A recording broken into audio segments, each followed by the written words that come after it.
দৌলতদিয়া ঘাটে বাস দুর্ঘটনায় ৫ দিন পরও টনক নড়েনি সংশ্লিষ্ট কর্তৃপক্ষের। এখনও ঝুঁকি নিয়ে ফেরিতে উঠছে বাস। যাত্রী কিংবা বাস চালক কারো মধ্যেই নেই সতর্কতা। মন্ত্রীর নির্দেশনার ছিটেফোঁটাও মানছেন না কেউ।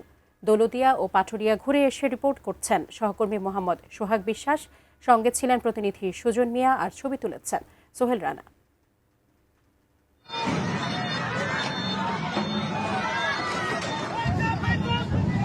প্রিয়জনের সাথে ঈদ আনন্দ উপভোগ করে জীবিকার তাগিদে ঢাকা ফিরছিলেন তারা, কিন্তু একটি দুর্ঘটনা সবকিছু এলোমেলো করে দেয়। সন্তান থেকে মা কিংবা বাবা থেকে প্রিয় সন্তানকে কেড়ে নেয় ফেরিতে উঠতে ব্যর্থ পদ্মায় পড়ে যাওয়া একটি বাস।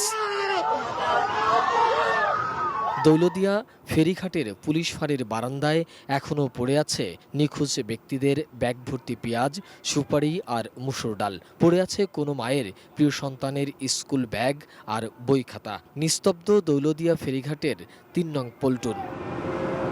তাতে কি কারোরই যেন টনক নড়েনি। সেই আগের চিত্র দৌলতদিয়া ও পাটুরিয়া ফেরিঘাটে। এখনও রেলিংবিহীন পল্টন থেকে ঝুঁকি নিয়ে ফেরিতে উঠছে গাড়ি। গত রোববার সড়ক পরিবহন ও সেতু, রেলপথ এবং নৌ পরিবহন মন্ত্রী শেখ রবিউল আলম বলেছিলেন, বাস থেকে শতভাগ যাত্রী নামিয়ে সেই গাড়ি ফেরিতে তুলতে হবে। ফেরিতে লাগানো হবে ব্যারিয়ার। তবে বাস্তব চিত্র তা বলছে না। এখনও ফেরিঘাটের দুই পারেই যাত্রী বোঝাই গাড়ি উঠছে ফেরিতে। যাত্রীরা বলছে, গাড়ি থামাননি চালক, তাই নামতে পারেননি তারা। একটি দুর্ঘটনা সারা জীবনের কান্না। এই বাস দুর্ঘটনার পরও যাত্রীদের মধ্যে সচেতনতা দেখা যায় না। এমনকি পল্টনে ওঠার ক্ষেত্রে যাত্রীরা বাস থেকে নামতে চান না। গাড়ি তো দাঁড়াইলে আমরা নামতে পারি, আমাদেরকে বললেই যে এখানে দাঁড়ায় অবস্থান করলে আমরা নেমে যাব, কিন্তু গাড়ি তো দাঁড়াইতে হবে, আমাদের নামার জন্য তো সুযোগ দিলেই আমরা নেমে যাব না। কোনো নির্দেশনা বাসের কোনো স্টাফ আমাদেরকে দেয়নি এবং কোনো ব্রেকও করেনি যে এখানে নামার সুযোগ বা এমন কিছু। রাত্রে ডাইরেক্ট যাওয়ার টিকিট করার জন্য নামানো যাবে না।